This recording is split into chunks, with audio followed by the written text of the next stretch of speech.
কষ্টের একটা গল্প। একটা ছেলে আর একটা মেয়ে 2 বছর রিলেশন করার পর হঠাৎ একদিন মেয়েটা ছেলেটাকে বলল, আচ্ছা একটা কথা বলি। ছেলেটা বলল, বলো। মেয়েটা বলল, রাগ করবে না তো? ছেলেটা বলল, না। মেয়েটা বলল, আমাকে ছেড়ে যাবে না তো? ছেলেটা বলল, কখনো যাব না। মেয়েটা বলল, ভুল বুঝবে না তো? ছেলেটা বলল, না, বুঝবো না। মেয়েটা বলল, জানো আমার একটা অতীত আছে। ছেলেটা বলল, কি সেটা? মেয়েটা বলল, আমাকে রেপ করা হয়েছে। ছেলেটা বলল, কি? মেয়েটা কেঁদে কেঁদে বলল, এবার তুমি আমায় খারাপ ভেবে হয়তো আমাকে ছেড়ে চলে যাবে। ছেলেটা মেয়েটাকে অনেক জোরে একটা থাপ্পড় দিল। মেয়েটা বলল, চলে যেতে পারো, আটকাবো না। এ বলে মেয়েটা কেঁদে কেঁদে চলে গেল।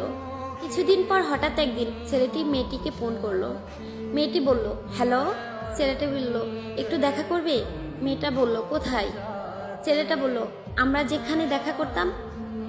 মেয়েটা বলল, আচ্ছা।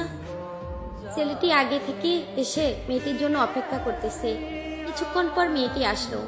মেয়েটি বলল, কিসের জন্য আসতে বলছো? ছেলেটি বলল, চোখ বন্ধ করো।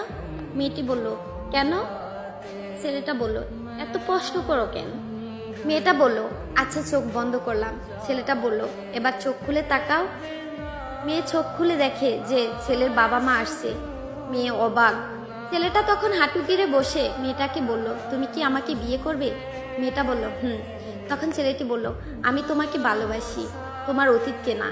তারপর ছেলে ও মেয়ে বাবা মায়ের ইচ্ছাতে তাদের বিয়ে হয়। হ্যাঁ, এটাই সত্যিকারের ভালোবাসা।